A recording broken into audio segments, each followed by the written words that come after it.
14లో కూడా ఒకసారి మీరు మీ పేరు వినిపించిందండి. హ్మ్. నరసరావుపేట నుంచి ఎంపీగా చేస్తారు. డాక్టర్ గారు ఒక ఆయన వచ్చారని చెప్పి. అవును.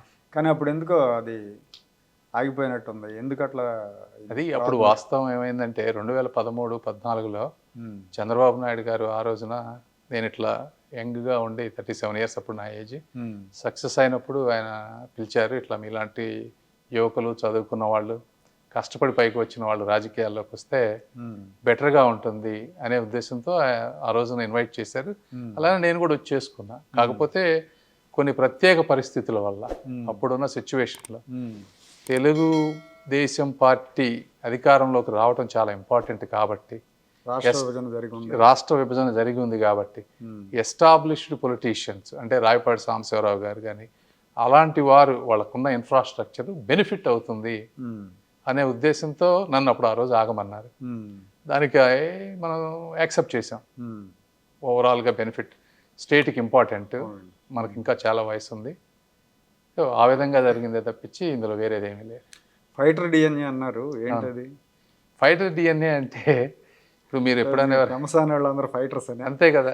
మాది మీరు చూసుకోండి. అంటే అవును. చరిత్ర చెప్పడం చరిత్రలోకి కాదు. అవును. ఎవరైనా కావాలంటే మీరు గూగుల్‌కెళ్ళి పెమ్మసాని అని కొడితే ఫస్ట్ వచ్చేది పెమ్మసాని వారియర్స్. నాయక్స్. ఆ! నాయక్. ఆ! అవును. ఈ ప ప 1300 సంవత్సరంలో శ్రీకృష్ణదేవరాయల దగ్గర చీఫ్ కమాండర్‌గా ఉన్నది పెమ్మసాని రామలింగ నాయుడు. హ్మ్. హ్మ్. మాది 11థ్ జనరేషన్ అప్పటి నుంచి. హ్మ్.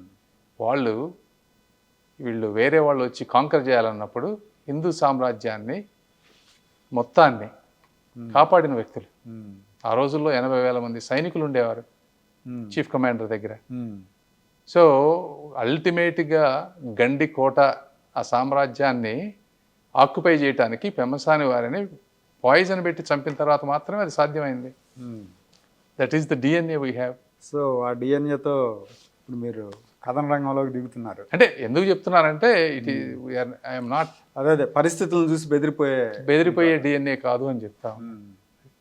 ఇక్కడ లోకల్‌గా మీరు గుంటూరు జిల్లాలో ఏమైనా సేవా కార్యక్రమాలు లాంటివి ఏమైనా నిర్వహించేవారా ఇంతకుముందు? మీరు డెఫినెట్‌గా అదే 14లో వచ్చా అన్నారు కదా! అప్పటి నుంచి ఏమన్నా టచ్‌లో ఉన్నారా జనంతో? 100%. ఇప్పుడు మాచర్ల చూశారనుకోండి, మాచర్ల, గురజాల్లో ఆ రోజుల్లో నేను ₹1,00,00,000 పెట్టి హ్మ్. ఇది 2013లో 100 బోర్లు వేయించాను ఆ రోజు. హ్మ్.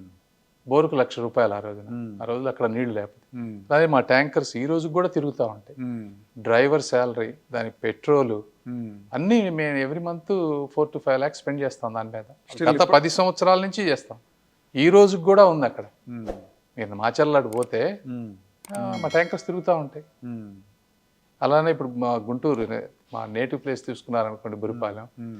బురిపాలెంలో మేము కళ్యాణ మండపం కట్టించాం. ల్యాండ్ డొనేట్ చేసాం ఆల్మోస్ట్ 50 lakhs రూపీస్. హ్మ్. 10 కోట్లు పెట్టి ఒక ఇంటర్నేషనల్ స్టాండర్డ్స్ ఉండే స్కూల్ కట్టాం. హ్మ్. ఒక 5 కోట్లు పెట్టి మంచి బీఈడీ కాలేజ్ కట్టాం. హ్మ్. ఇట్లా ఒక క్వాలిటీ పెట్రోల్ ఇచ్చేటువంటి గ్యాస్ స్టేషన్ ఉంది. హ్మ్. ఇట్లా చాలా ఉన్నాయి మాకు. అలానే అక్కడ వాటర్ ప్లాంట్ ఉంది. వాటర్ సప్లై చేస్తాం మేము అక్కడ. హ్మ్. సో చాలా చాలా కార్యక్రమాలు చేస్తాం. హ్మ్.